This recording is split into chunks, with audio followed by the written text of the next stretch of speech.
presenting Detective Nick Harris in a salute to the law.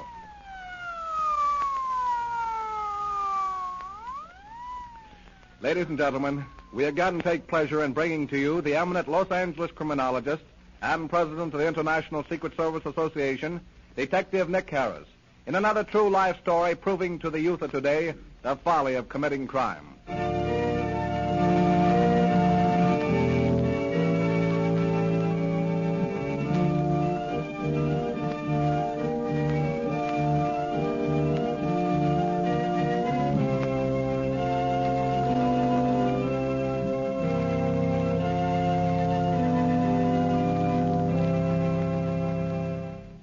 And now, Mr. Harris. Thank you, Mr. Gibson, and good evening, everyone. Crimes in the headlines startle us when we read in the daily press articles concerning the activities of a certain class of criminals who prey upon sweethearts in parked cars. I have often endeavored to point out to my younger listeners on these programs the danger of parking in lonely and secluded places along our highways. The story you're about to hear, I am sure, will prove in a most glaring fashion just what might happen should this warning not be heeded, because here's what took place not so long ago. One night, in the early morning hours, a car speeded up into the hills and stopped.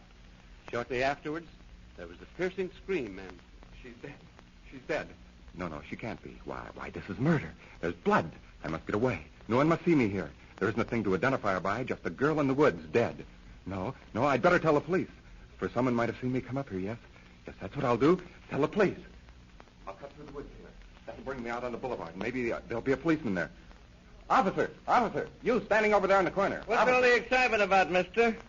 There's a woman dead up there in the hills, just around the bend from here. I think she's been murdered. Get into my car. It's over there, and wait for me. I'll phone headquarters. No, I haven't time to wait. I'll be late for work. Oh, I wish I hadn't got myself mixed up in this. Get into the car. I want you to go with me. Now, just where is the body? About a block from here, right up this road. It's lying in a ditch. Do you know the woman? No, I live in the White House up there on the hill. I was making a shortcut to the place where I work, and I ran right into the body. What's your name? Fred Sharp. There's the body, right over there. I thought at first she was asleep, but then I saw the blood, and I knew she was dead. You didn't touch anything, did you? No, I only turned her over a little so I could look at her face. I looked around a bit, but I couldn't find any clues. Be careful where you step. I don't want those auto tracks spoiled. Do I have to wait until the rest of the policemen get here? Yeah. I want to ask you some questions. Now, just where does that dirt road lead? The Riding Academy. It's about 2 miles from here. She is dead, isn't she? I've been dead some time. Stabbed through the heart. She wasn't killed here either. She was thrown from some car. Look at those 3 knife wounds on her neck. They form a triangle. Yeah, I see them. Superficial wounds, not deep enough to do any real harm. Last night, my wife woke up and told me she heard a girl scream. But the young people come up here and park so much, she didn't think anything about it. They're always so noisy, laughing and screaming. You say you don't know her. No. Then why are you so nervous? You'll keep me out of the papers, won't you? I can't afford any sensational publicity just now. I'm running for one of the chairs in my lodge, and it might hurt my chances of getting it. Find out anything, Hal? Well, not much, Inspector. Only whoever did this... smart enough not to leave a clue. As far as I can find out, there are no signs of a struggle and nothing to identify her by. Well, how about those car tracks over there? 3 different sets of tracks, and I checked on them. All of them stopped here and then went on. None turned around. We'd better photograph them along with the body. It looks like she'd been robbed, too. A girl as well-dressed as she is would have had some rings and probably a wristwatch. Yeah. The mark on her wrist showing she did wear a watch. No ring marks on her fingers, but they might have been loose. Well, I'll go back to headquarters in your car, Hal. You boys take care of the details and get that body to the morgue. And watch out for fingerprints. May I go now? All right, Sharp, you may go, but we may need you as a material witness. I hope not. I don't want to be mixed up in it. Let's go.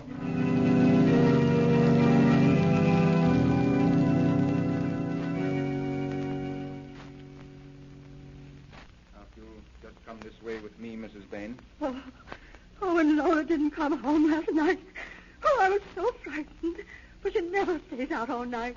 Oh, she's such a good girl and always so happy. Well, I know this is hard for you, Mrs. Bain, and I wish there was some other way. But we must have someone to identify the body. Now, try to be calm. It'll be easier for you. Oh, Lola. Oh, Lola, my baby. My pretty little baby.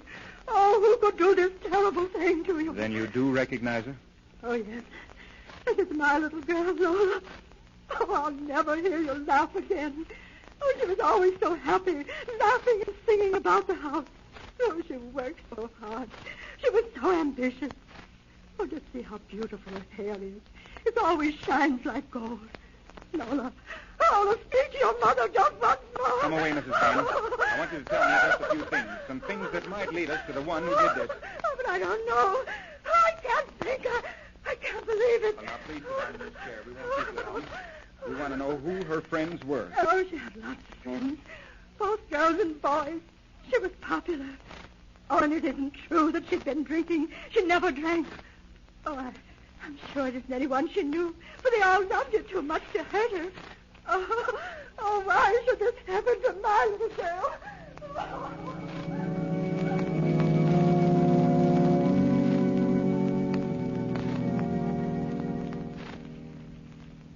Hello, Thompson. Where's the glum? Sit down, Hal, and take a load of her feet. Did Mrs. Bain recognize the body as that of her daughter? Yes, she did. Many more scenes like that, and I'll turn in my badge. Yeah. It's almost as hard on us as it is on the family of the victims. She didn't seem to know a great deal about Lola's affairs. She was in such a hysterical state, I didn't question her long.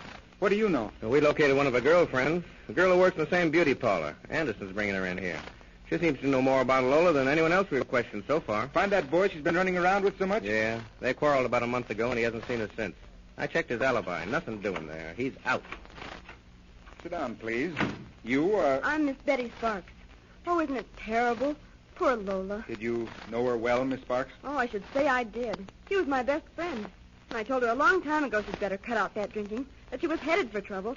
But she only laughed at me. When did you see her last? The night she was murdered. Who killed her? Do you know? Anything unusual happened that night? Nothing unusual. Only, well, you see, a crowd of us had dinner together. And then after dinner went to a dancing place and danced until 12 o'clock. Lola didn't have a date. She just went along with her gang. When we started home, Lola told me she wasn't going, that she had a heavy date for 2 o'clock. That late? Yes.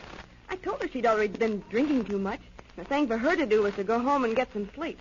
She'd look like heck in the shop the next morning. Us girls have to look our best, you know. It's part of the business. You can't very well sell beauty creams to a woman if you don't look nice yourself. Did she tell you with whom she had the date? Not at first, for she knew I wouldn't approve. But later she did. Then you know who she had the date with? What was his name? I don't know his last name, but his first name's Carl. Oh? She didn't know him very well, but she was kind of crazy about him. She said he was a very tall, dark, and awfully good-looking. Hmm? She'd only been out with him once or twice, and she said he was kind of fresh. I told her she was a fool to go out with a boy like that, and she said she could take care of herself. I see. He's a railroad engineer. Well, that'll be all for now, Miss Sparks. You may go, but we'll want you later.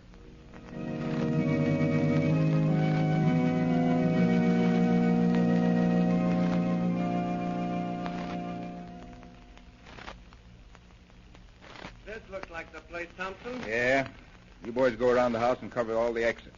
Hal and I will go on in. Bell don't ring. I'll knock.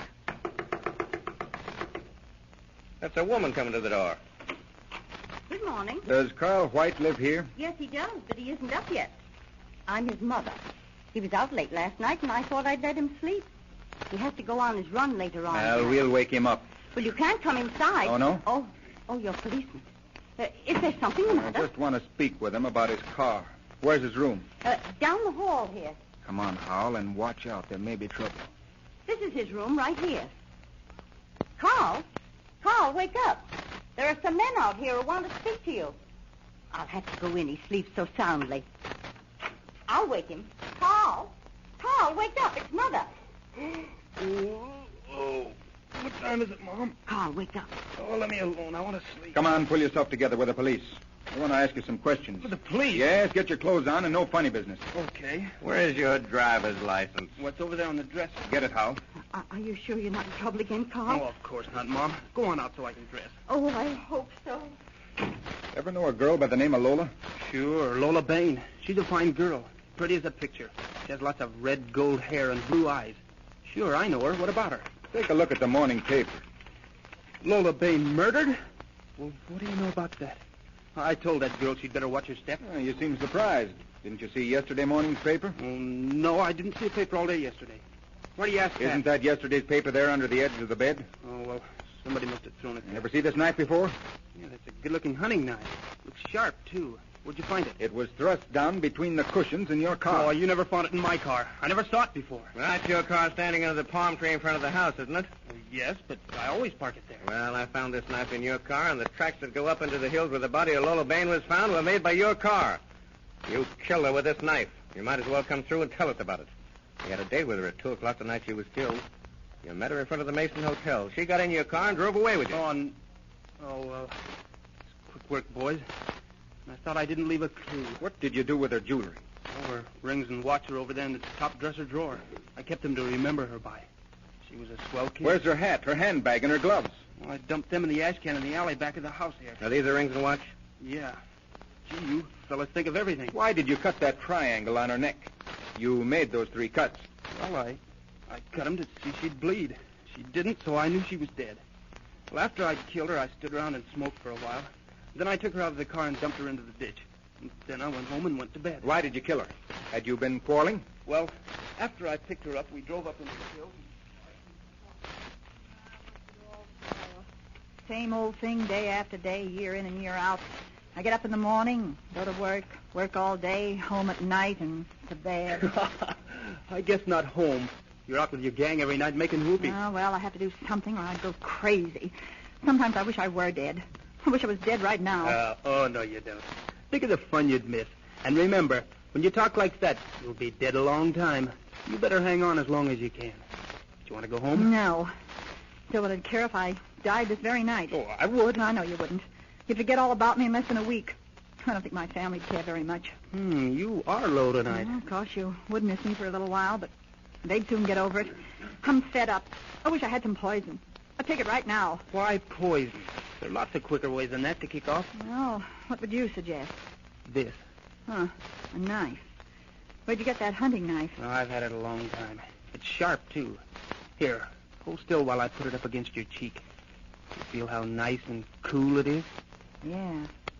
A knife would be quicker. Right there below the edge of your dress, where your neck looks so white in the moonlight. Just one swift blow over the heart, and you'd never smile again. Do you want me to do it? You wouldn't have the nerve. Oh, no? No, you wouldn't dare. I dare you. Just one swift, sure blow like this. Oh, no!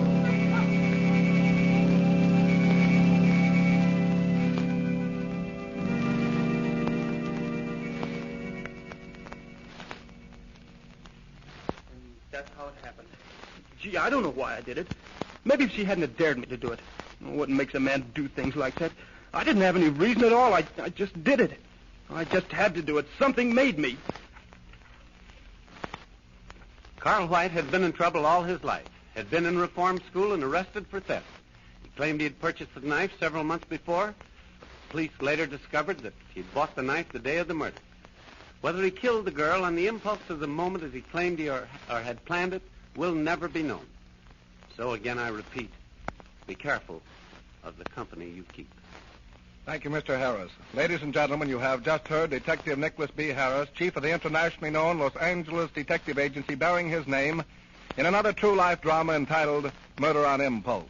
Fictitious names and places have been used throughout this narrative, and any similarity to persons living or dead is purely coincidental. This story was dramatized for radio presentation by Adila Comer and is a Carol and Carol production. Mr. Harris wishes me to thank the following cast of characters: Louise Bradford as Lola Bain, Betty Lee as Betty Sparks, Bob Schopfer as Fred Sharp, Mary Ryan as Mrs. White, Lenore Thompson as Mrs. Bain, Bob Fulton as Carol White, Charles E. Bender as Detective Thompson, and George Thomas as Officer Howell. Wesley Turtelot was at the console of the electric organ. Mr. Harris will again be heard next Sunday afternoon at 12:30 over this same station. This program originated in our main studios. You are tuned to station KECA Los Angeles.